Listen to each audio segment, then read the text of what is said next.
Hello dear student, welcome to our YouTube channel A one study. आपका स्वागत है हमारे यूट्यूब चैनल ए1 स्टडी पर। आज हम बात करने जा रहे हैं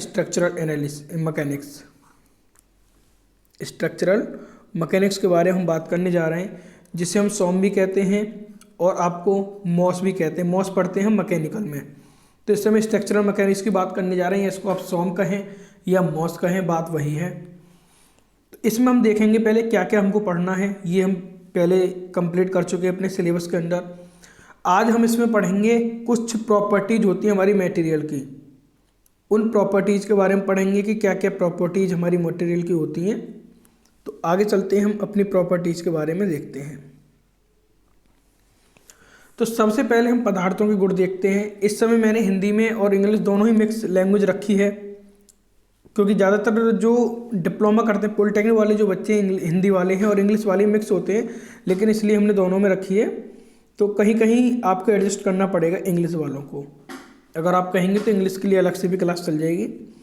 तो प्रॉपर्टीज ऑफ मटेरियल, पदार्थों के गुण जिसे हम कहते हैं। तो सबसे पहले मैं बता दूं कि पदार्थ, ये तो पता ही होगा पदार्थ क्या होता है, कि हमारी जो मैकेनिक्स है वो कैसे डिवाइड होती है और वहाँ से सॉम हमारी कैसे बनती है और हमको क्या पढ़ना होता है। तो इस चीज़ जो हम पढ़ रहे हैं, अगर इसकी आपको पीडीएफ चाहिए तो लिंक जो है डिस्क्रिप्शन में है टेलीग्राम ग्रुप की, वहाँ से आप ग्रुप को ज्वाइन कर लेना, वहाँ आपको सारे लिंक मिल जाएंगे। तो हमारा एक मैकेनिक सब्जेक्ट होता है। इस मैकेनिक सब्जेक्ट को पढ़ाने की कोई ज़रूरत है नहीं मुझे, और ना आपको होगी, क्योंकि आप इस मैकेनिक सब्जेक्ट को सेकेंड सेमेस्टर में पढ़ चुके होंगे। सिविल वाले भी और मैकेनिकल वाले भी, दोनों जो है सेकंड सेमेस्टर में इस मैकेनिक्स को पढ़ चुके होंगे। तो मैकेनिक्स जो है हमारी तीन डिवाइड हो जाती है, तीन जगह। पहली जो है इंजीनियरिंग मैकेनिक्स, जिसे आप सेकंड सेमेस्टर में पढ़ चुके, इस पर हम कोई बात नहीं करेंगे। फिर आती है आपकी सॉम या मॉस, या इसे एक और नाम दे देते हैं एसएम। क्या दे देते हैं? एसएम। इसके बारे में मैं बात करूंगा कि सॉम क्या होती है या स्ट्रक्चरल मैकेनिक्स क्या होती है। इसमें हम क्या बात करेंगे? Study of force on deformable body, यानी कि जो हमारी डिफॉर्मेबल बॉडी है, इसे हम हिंदी में कहते हैं विरूपक पिंड।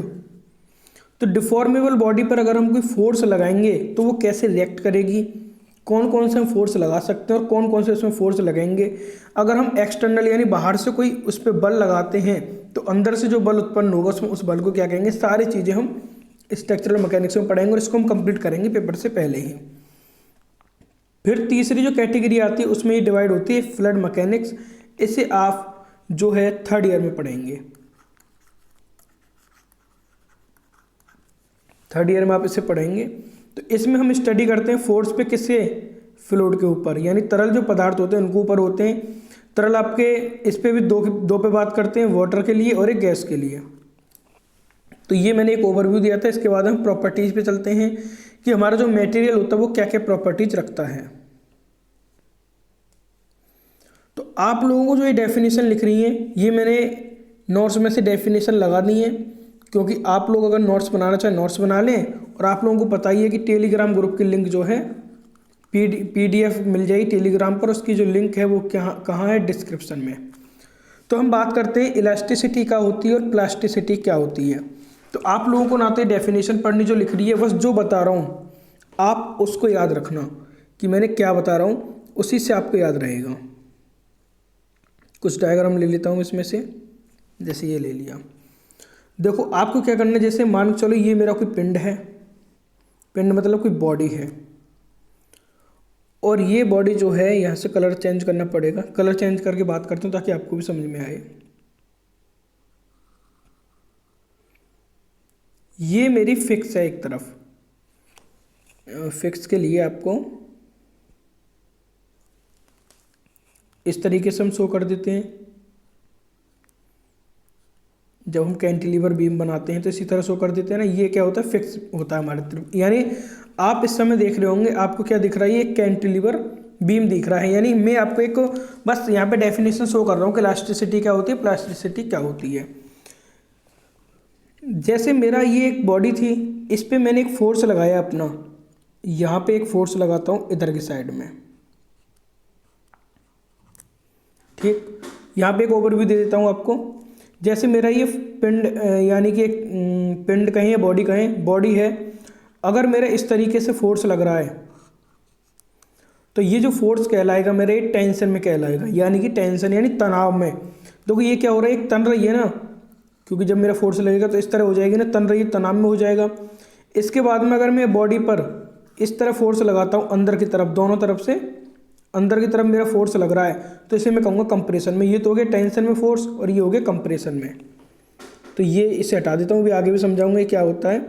तो ये ओवरव्यू मैंने दिया था कि क्या होता है और कैसे बनते हैं। तो वापस हम अपने क्वेश्चन पे आते हैं। क्वेश्चन क्या था हमारा कि हमारा इलास्टिसिटी बताते हैं कि इलास्टिसिटी क्या होती है। जब मैंने ये एक मेरी बॉडी है और इस तरफ फिक्स है, अगर मैंने इस पर P लोड लगाया इधर की साइड, मैंने P फोर्स से मैं इधर खींच रहा हूँ, इसको तनन बल लग रहा है मेरा, तो ये बॉडी आपकी कुछ बड़ी हो जाएगी। ये बॉडी इस तरह थी और उसके बाद में ये इधर जो है आपकी बॉडी जो फिक्स थी बिल्कुल, ये आप जानते हैं। इधर मैं शो कर देता हूँ, ये जो है बॉडी फिक्स है आपकी बिल्कुल, इधर फिक्स हो गई। अब देखो जब मैंने ये वाला फोर्स P जो फोर्स लग रहा है, जो आपको दिख रहा है P फोर्स इधर लगाया था, तो मेरी ये बॉडी कुछ ना कुछ मूव करेगी आगे को। क्योंकि अगर मैं किसी चीज़ को, किसी भी पदार्थ को आगे को खींच रहा हूँ और मेरा उस पर P फोर्स लग रहा है, तो P फोर्स इसको आगे को खींच लेगा। यहाँ तक कंप्लीट होगा कि मेरी एक बॉडी थी, ये आप देख रहे हैं, यहाँ बॉडी थी, मैंने इस पर P फोर्स लगाया, P फोर्स की वजह से आगे को ये मेरा पदार्थ जो है आगे को खिंच गया, यानी डिफॉर्मेशन हुआ कुछ ना कुछ। मैं इसको नाम दे देता हूँ कि इसमें जो डिफॉर्मेशन है, ये जो डिफॉर्मेशन है ये डेल एल है, और ये टोटल जो लेंथ थी ये एल थी, यहाँ से लेके यहाँ तक और यहाँ तक, ये जो एल है, एल मेरी लेंथ थी, डेल एल इसमें डिफॉर्मेशन हो गया कि सर यहाँ तक तो ठीक है। अब आगे क्या होगा इसमें, आगे इसमें कुछ नहीं होगा। अब मैंने ये जो लोड लगा था P, इस लोड को मैंने हटा लिया, तो मेरी बॉडी क्या हो गई, वापस से जो मेरी अवस्था थी उसी अवस्था में मेरी बॉडी आ जाएगी, जैसी पहले थी ऐसी ही बॉडी फिर से मेरी बन जाएगी। इधर फिक्स है ये, ठीक। अब देखो, अब बताता हूँ आपको, समझ में आ ही गया होगा आप लोगों के में। सबसे पहले मेरी ये बॉडी थी एक, ये क्या है, ये एक बॉडी है। अलग अलग कलर में यूज इसलिए कर रहा हूँ ताकि आपको अच्छी तरह समझ में आ जाए। मेरी एक बॉडी थी, इस पे मैंने P फोर्स लगाया, P फोर्स के कारण ये मेरी जो बॉडी है आगे को डिफॉर्मेशन होगी, मैंने माना डेल एल डिफॉर्मेशन हो गया इसमें। इसके बाद में मैंने ये P लोड जो है रिमूव कर दिया, यहाँ पे क्या कर दिया, P जो लोड है मेरा ये रिमूव हो गया, मैंने यहाँ से ये लोड हटा दिया, तो वापस से मेरी बॉडी उसी अवस्था में आ गई। यहाँ पे P क्या है, ये लोड है आपका। तो देखो यही आपकी डेफिनेशन में लिखा हुआ, डेफिनेशन में कुछ नया नहीं है।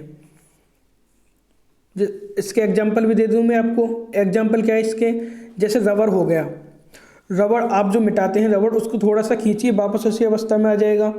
कॉपर हो गया, स्टील को हम खींचते हैं, यानी कि जो पदार्थ खींचने पर अपनी अवस्था परिवर्तन कर ले और उसके बाद में जो हमने बल लगाया था खींचने के लिए, उस बल को समाप्त कर दें, तो वापस से अपनी अवस्था में आ जाएगा। तो वही चीज़ मैंने यहाँ पे लिखी हुई है डेफिनेशन में। हालांकि आपको डेफिनेशन की ज़रूरत नहीं है, आपकी समझ में आ गया होगा, मैंने इलास्टिसिटी समझाई है।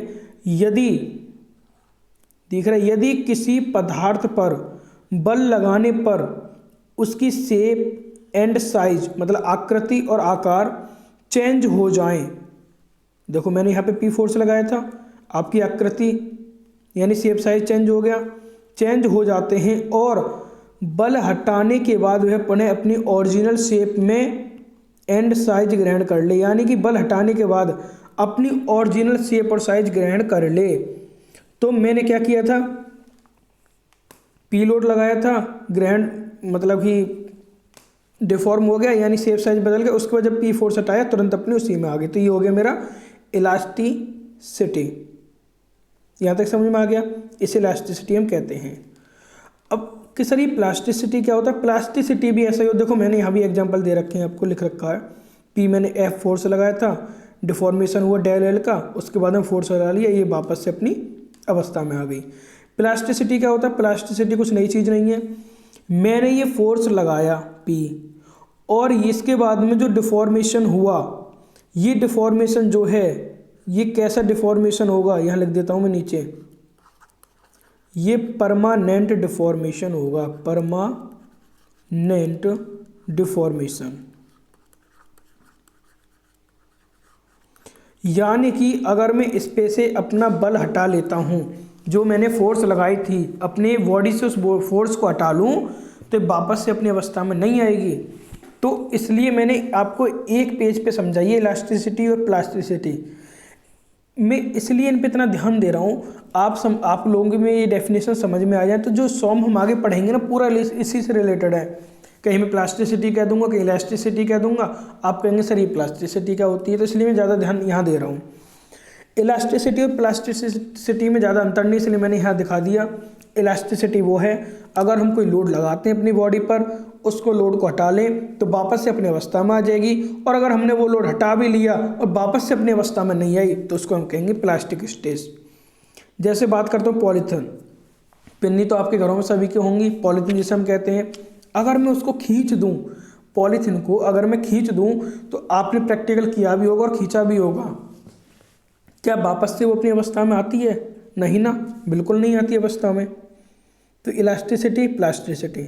आगे चलते हैं, अगली डेफिनेशन आती है इलास्टोप्लास्टिक। अब देखो ये भी क्या है, ये बिल्कुल प्लास्टिक की तरह ही बिहेव करती है। देखो यहाँ लिख रहा है, ये आती नहीं है डेफिनेशन, जो डेफिनेशन आती है उस पर मैं ज़्यादा ध्यान दे रहा हूँ, बहुत कम पूछी जाती हैं। तो देखो ये क्या है, यदि किसी पदार्थ पर बल लगाने से उसकी शेप एंड साइज चेंज हो जाती है और बल हटाने के बाद वह आंशिक रूप से ओरिजिनल शेप एंड साइज को ग्रहण कर पाती है, तो ऐसे पदार्थ को इलास्टोप्लास्टिक मटेरियल कहते हैं। जैसे ये मेरी एक बॉडी थी, मैंने यहाँ पे क्या किया, एक पी या कहीं एफ का फोर्स लगा रखा है, फोर्स के कारण शेप एंड साइज इसका चेंज हो गया, ये आगे को बढ़ गई, यानी कि ये मेरा जो है मैंने इसको नाम दे दिया डेल एल, मेरा डिफॉर्मेशन हो गया। अब इसके बाद में जब मैंने इस पर फोर्स हटाया तो ये आंशिक रूप से, यानी कि थोड़ी सी तो ये चेंज हो गया, देखो इतना साइज चेंज हुआ ना इसका, बाकी ये साइज इसका घट गया फोर्स लगाने के बाद, यानी कि फोर्स लगाने के बाद थोड़ा सा साइज में परिवर्तन होगा, उसे कहेंगे इलास्टोप्लास्टिक।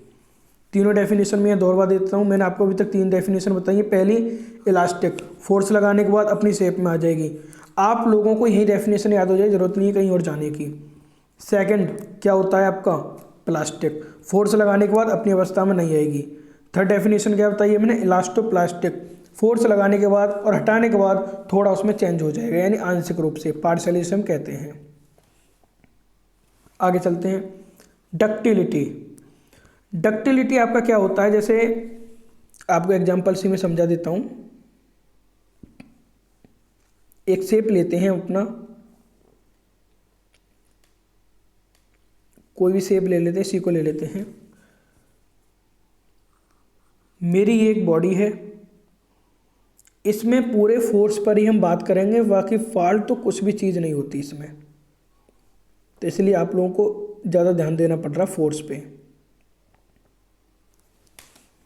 और मेरा एक फोर्स P लग रहा है ये यहाँ पे, और एक फोर्स P में लगा देता हूँ इधर। ये मैंने आप लोगों को पहले बता दिया कि ये जो मेरा फोर्स है, जो फोर्स मेरा लग रहा है, इसे मैं क्या कहूँगा, टेंशन। कौन सा फोर्स है ये, टेंशन फोर्स लग रहा है इस पर।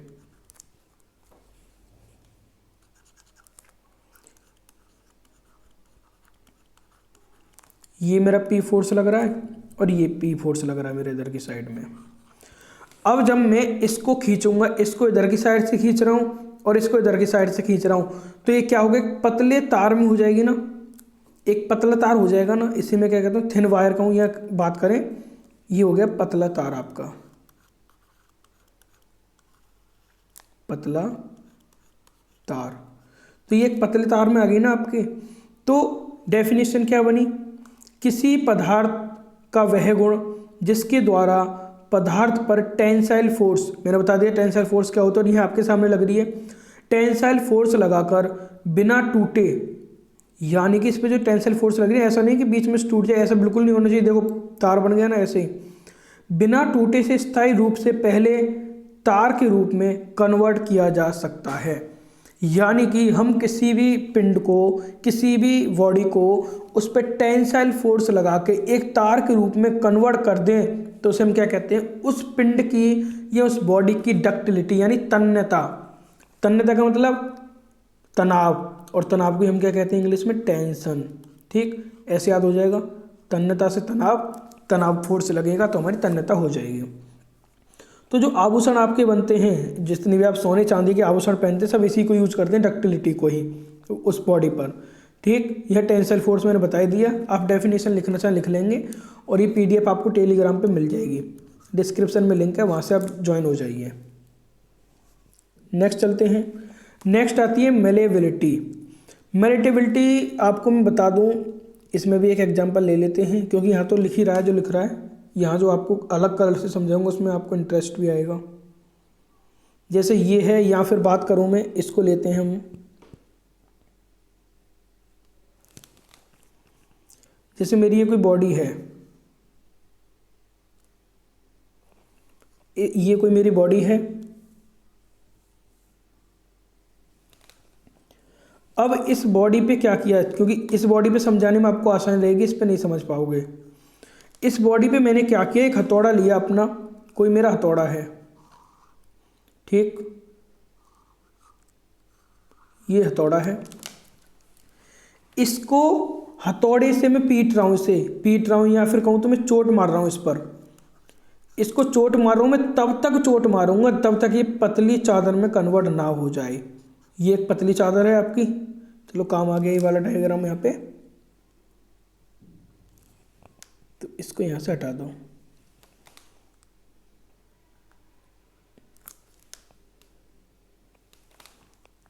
ये एक पतली चादर है आपकी, ये वाली। ठीक, तो ये पतली चादर में कन्वर्ट हो गया, यानी कि मलेबिलिटी या आघातवर्धनीयता, कुट्यता। तो मैं ये कहूँगा कि जितने भी ये टेक्निकल टर्म होते हैं ना, इनको आप इंग्लिश में याद करने की कोशिश करें। डक्टिलिटी, तन्यता, चलो वहाँ तक ठीक था। अब ये मलेबिलिटी होती है। अब आप कहेंगे सर हिंदी में आपने याद कर लिया आघातवर्धनीयता और पेपर में आगे कुट्यता बताइए, तो आप कहेंगे सर ने ये तो पढ़ा है नहीं, तो इसलिए आप इंग्लिश में टेक्निकल टर्म को याद रखें। तो जो मैंने बताया ये वही है, किसी पदार्थ का वह गुण जिसको पीट पीट कर पतली चादर के रूप में कन्वर्ट किया जा सकता है, उसे, उस पदार्थ के उस गुण को क्या कहते हैं, मेलेटेबिलिटी। जैसे मेरा ये पदार्थ था, मैंने हथौड़े की चोट से इसको कन्वर्ट किया और ये एक पतली चादर में कन्वर्ट हो गया। ये मेरी कोई बॉडी थी, और ये एक मैं बात करूं तो ये क्या है आपकी, एक इसे कह देते हैं हम पतली चादर, थिन लेयर में ये मेरी बन गई पतली चादर। इंग्लिश वाले भी लिख सकते हैं, ये हो गया थिन सेट। जैसे शीशा हो गया, लेड जो हम कहते हैं, आर्गन हो गया, स्टील हो गया, एल्यूमिनियम हो गया, कॉपर हो गया, ये सभी के सभी मेलेबिलिटी होते हैं हमारे। आगे चलते हैं। आगे आता है हमारा ब्रिटल। ब्रिटलनेस क्या होती है, हमारा कोई पदार्थ है, जैसे मैं एक एग्जांपल ही लेता हूँ आपके लिए, एग्जांपल से आप बढ़िया समझ जाते होंगे, इसलिए मैं अलग अलग कलर यूज करके बता रहा हूँ कि आप लोग बढ़िया तरीके से समझ जाएं। 3D ही लेते हैं इसमें भी। जैसे मेरा ये कोई बॉडी है, इस बॉडी पे क्या होता है कि मैंने चोट मारी या किसी कारण से कोई फोर्स लगाया और ये बॉडी मेरी एक भंगुर टाइप यानी ब्रिटलनेस, कहीं कहीं से टूट गई, ये ब्रिटल टाइप में टूट गई है, जगह जगह से मेरी ये टूट गई है। जैसे मैं कट लगा रहा हूँ ना, ये समझोगे जगह जगह से मेरी बॉडी टूट गई है, तो इसी को कहते हैं ब्रिटलनेस। वही चीज़ है, पदार्थ का वह गुण जिसके कारण किसी पदार्थ पर बल लगाने से वह पदार्थ बिना किसी प्लास्टिक डिफॉर्मेशन, इसमें कोई डिफॉर्मेशन नहीं होगा, डायरेक्ट ये बॉडी फोर्स की वजह से ये टूट जाएगी, छोटे छोटे टुकड़ों में टूट जाती है। और इसी पदार्थ को, इस गुण को, पदार्थ को कहते हैं ब्रिटलनेस यानी भंगुरता। तो कुछ नोट लिखे हुए हैं जो इंपॉर्टेंट है आपके एग्जाम पॉइंट ऑफ व्यू से। क्या ये ब्रिटल मटेरियल में प्लास्टिक डिफॉर्मेशन 5% से कम होता है, ध्यान रखना। प्लास्टिक डिफॉर्मेशन जो होगा 5% से कम होगा। और डक्टाइल मटेरियल जो होगा, या ए और जेई का जब एग्जाम देते हैं, जैसे जेई वगैरह या ए का एग्जाम देते हैं, वहाँ ये आते हैं हमारे उसमें एमसीक्यू टाइप में, तो इसलिए भी आपके लिए इम्पोर्टेंट हो जाते हैं। अगर मेरा ब्रिटल मटेरियल प्लास्टिक डिफॉर्मेशन है तो ब्रिटल मटेरियल में प्लास्टिक डिफॉर्मेशन 5% से कम नहीं होगा। और मैं बात करूं डक्टाइल मटेरियल की तो इसमें 5% से अधिक होता है। और rubber is not ductile, it is brittleness. हाँ, ये भी आपको पता होगा। देखो आप क्या करते हैं, रबर को एक डक्टाइल मटेरियल मान लेते हैं। और मैंने एग्जांपल भी दिया डक्टाइल में कि एक खींचिए नहीं, इलास्टिक में दिया था। तो रबर जो है आपकी डक्टाइल नहीं है। डक्टाइल क्या होता है, मैंने पीछे आपको डेफिनेशन बताई थी ये वाली। डक्टाइल क्या होता है कि मैं इसको खींच दूँ तो पतली लेयर में बन जाती है। क्या रबड़ आपकी पतली लेयर में बनती है? आप खुद सोचो, आपने रबड़ यूज की होगी। अगर नहीं की, यानी कि अगर नहीं आपने ये प्रैक्टिकल किया तो कल करके देख लेना, या अभी करके देख लो, रबड़ हो आपके पास। तो रबड़ को जैसे ये रबड़ है आपकी, इधर से और इधर से दोनों तरफ से इसको खींचना और ये टूट जाएगी, ये रबड़ जो है टूट जाएगी। तो ये कैसा मटेरियल आपका ब्रिटलनेस मटेरियल, यानी ब्रिटल है। आगे चलते हैं हम। आगे डेफिनेशन आती है हार्डनेस। हार्डनेस क्या होती है कि हमारी कोई बॉडी है, अगर हम उस पर कुछ घिसते हैं या खुरसते हैं तो वो उस चीज़ का विरोध करती है। जैसे मेरी ये कोई बॉडी है, ये मेरी बॉडी है, और अगर मैं इस बॉडी पर कुछ खुरसता हूँ या किसी नाखून से किसी तरह इस पर खुरसता हूँ तो ये मेरी क्या करेगी, इस खुरचने का ये बॉडी जो है विरोध करेगी। और इस विरोध करने की जो गुण है, ये विरोध करने का जो गुण है, इसी को हम हार्डनेस कहते हैं। यानी रेजिस्टेंस अगेंस्ट स्क्रैचिंग और एब्रोशन इज कॉल्ड हार्डनेस। जैसे हीरा पर आप कितना भी खुरचिए कोई फर्क नहीं पड़ता उस पर। आगे चलते हैं। अगली आती है मेरी टफनेस। ये टी है आपकी टफनेस। अगली क्या आती है आपकी टफनेस। टफनेस क्या होती है, ये पदार्थ का वह गुण होता है जो टूटने से पहले जो भी हम उस पर झटके लगाएंगे, जो भी हम धक्के देंगे, उसका विरोध करेगा।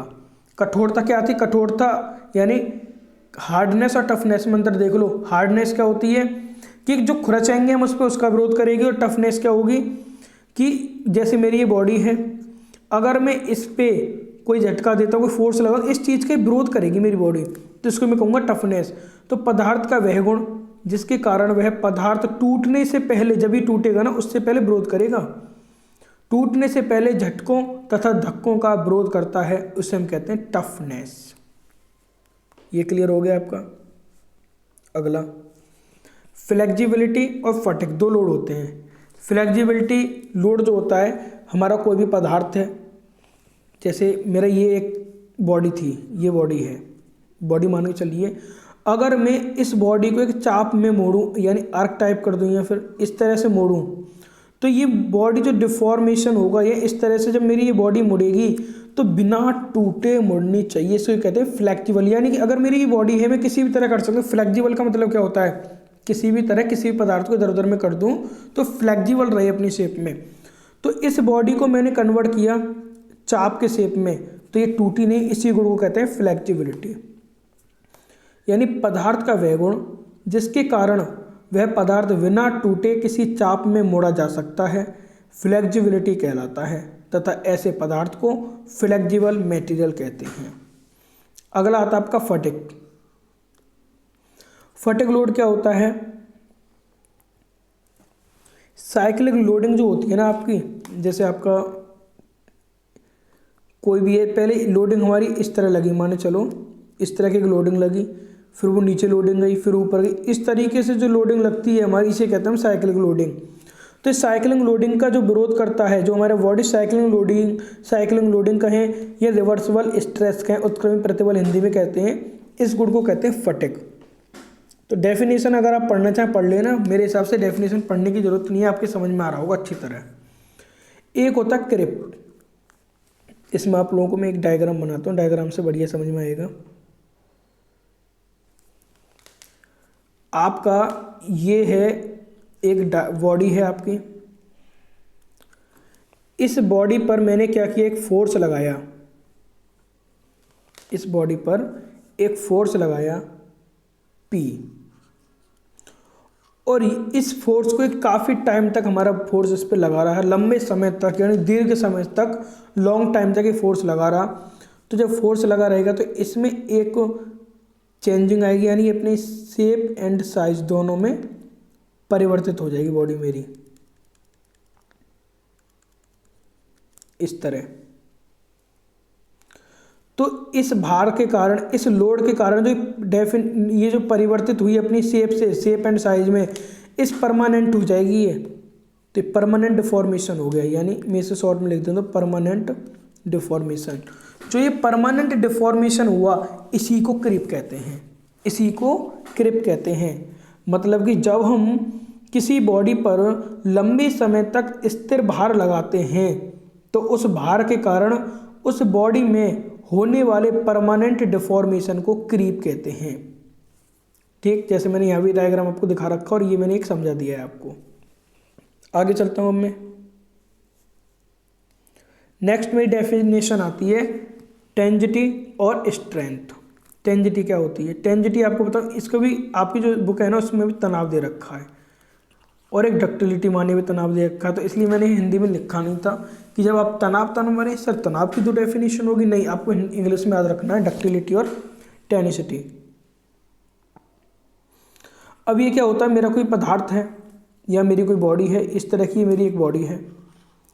ये बॉडी जब टूटेगी, यानी टूटने की स्थिति में जितनी अधिकतम ही प्रतिबल तीव्रता होगी उसी को हम क्या कहेंगे, पदार्थ की टेंजिनिटी।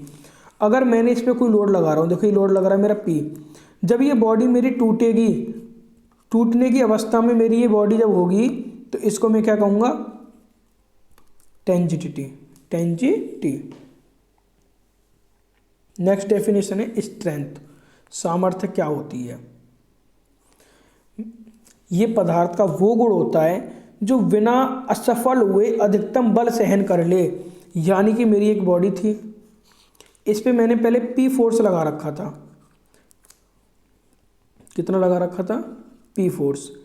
इसके बाद में दूसरा फोर्स आया 2P लगा दिया, यानी ये फोर्स को बढ़ाता गया बढ़ाता गया, और एक फोर्स इस पे ऐसा आया जो लग गया 3P। या बात करूं तो 10P तक मैंने फोर्स लगा दिया, 10P। तो ये लास्ट का जो फोर्स है, यानी कि जब मैंने 10P का फोर्स इस पे लगाया तो ये बॉडी उस फोर्स को झेल नहीं पाई, यानी कि ये बिना फेल हुए अधिकतम बल, यानी अधिकतम बल कितना सहन किया, 10। तो इस जो 10 को इसने असफल हुए सहन जो किया उसी को हम इसकी सामर्थ्य कहते हैं। तो वे किसी पदार्थ का वह गुण जो बिना फेल हुए अधिकतम बल सहन कर सकता है उस पदार्थ की सामर्थ्य कहलाती है। कंप्लीट। नेक्स्ट डेफिनेशन, और ये लास्ट डेफिनेशन है मशीनता। ये तो आपको पता ही होगा, ये क्या कि पदार्थ का वह गुण जिसके कारण पदार्थ पर मशीन कार्य आसानी से किया जा सकता है, उसी को मशीनेबिलिटी या मशीनता हम कहते हैं। तो ये आपकी मैंने 14 यानी 14 आपको मैंने प्रॉपर्टीज ऑफ मटेरियल के अंदर पढ़ाई थी। आपकी जो यूनिट फर्स्ट यहाँ पे कंप्लीट होती है, यूनिट फर्स्ट आपकी यहाँ कंप्लीट हो गई। या मैं बात करूँ आपकी भाषा में तो चैप्टर फर्स्ट आपका कंप्लीट। मैंने कहा था 10-12 दिन में ख़त्म हो जाएगा, लेकिन अभी 10-12 दिन नहीं लगेंगे, इसमें बहुत कम समय लगेंगे क्योंकि आपके पेपर आगे और भी सब्जेक्ट कंप्लीट कराने हैं मुझे, तो और मैं जल्दी जल्दी लूँगा। इसका क्विक रिवीजन कराऊँगा। अब इसका क्विक रिवीजन होगा, ध्यान रखना। अब इतनी अच्छी तरह यानी कि डेफिनेशन को मैं बहुत कम लिखने की कोशिश करूँगा। चलो इसमें ले आऊँगा आपका स्ट्रक्चर मैकेनिक्स, ऐसा सब्जेक्ट है, और ड्राइंग अभी चल रही है आपकी, तो इसको चलने दें। और अगली बार को इसमें जो आएंगे वो हम बेंडिंग स्ट्रेस और शियर स्ट्रेस के बारे में पढ़ेंगे। Bending stress and shear stress, in chapter के बारे में पढ़ेंगे। यूनिट 2 है ये आपकी। उसके बाद में फिर हम BMD और SFD करेंगे। और जब SFD BMD करेंगे उसके बाद हम बता देंगे आगे क्या करेंगे। अब इतना ही करेंगे 3-4 दिन तक, इसी में 5-6 दिन लग जाएंगे, 2 से 3 दिन तो SFD BMD में लग जाएंगे। आपके पेपर में आते तो अच्छी तरह मुझे करानी है। आप लोगों को अगर ये PDF कहीं चाहिए, अगर आपको PDF की ज़रूरत है कि सर मुझे PDF चाहिए, तो आप टेलीग्राम चैनल को ज्वाइन कर लीजिएगा। टेलीग्राम चैनल का नाम है A1 स्टडी। या तो आप टेलीग्राम पर चाहिए जाइए, A1 स्टडी के नाम से सर्च कर लीजिएगा, या फिर सर्च नहीं करना चाहते तो आप इसके डिस्क्रिप्शन में जाइए, वहाँ पर लिंक डली हुई है, लिंक से जाके ज्वाइन हो जाइए। अगर अभी तक आपने चैनल को सब्सक्राइब नहीं किया तो सब्सक्राइब कर लीजिए। अगर आपको ये वीडियो थोड़ी सी भी पसंद आ रही है तो इस वीडियो को लाइक कर दीजिए, और इस वीडियो को अपने दोस्तों के पास ज़्यादा से ज़्यादा शेयर कीजिए। जब आप इसे शेयर करेंगे तो, क्योंकि आपको पता है कि इस समय जो सब्सक्राइबर हैं 8.5K ये सब्सक्राइबर हैं, लेकिन कुछ कारणवश वीडियो नहीं आ पाई थी। तो सभी को पता है कि अगर कहीं पे कोई प्रॉब्लम होती है, अगर वीडियो नहीं आए तो बच्चों ने देखना बंद कर दिया, तो मैं चाहता हूँ कि आप शेयर करें, ज़्यादा से ज़्यादा व्यू आएँ तो हम भी और अच्छी तरह वीडियो बना के लाएँ। ठीक, व्यूज़ को आपको इंक्रीज़ करना है। और अगर आपको कोई प्रॉब्लम होती है, कोई किसी भी तरह कोई क्वेश्चन, अगर आप क्या करना है, अगर आपको कोई क्वेश्चन नहीं हो रहा तो इस पे ये आपका नंबर है, यानी मेरा नंबर है, इस पे व्हाट्सअप करना है, आपको कॉल नहीं करनी, इस पे केवल व्हाट्सअप करना है। व्हाट्सअप पे अपना क्वेश्चन भेज दीजिएगा। अगर आपको लग रहा है क्वेश्चन नहीं हो रहा, और नहीं आप कमेंट में पूछ लीजिए, कमेंट में आपका आंसर मिल जाएगा। और आप कमेंट में बताइए मुझे वीडियो कैसी है कैसी नहीं है। अगर आप अच्छी बताएंगे तो मैं और अच्छी तरह वीडियो बनाऊंगा अगली, और डिटेल में घुस जाऊंगा उसमें, लेकिन उतना नहीं घुसूंगा क्योंकि आपका कंप्लीट भी कराना है। तो मिलते हैं मेरी अगली वीडियो में, तब तक के लिए आपको थैंक्स विद हार्ट।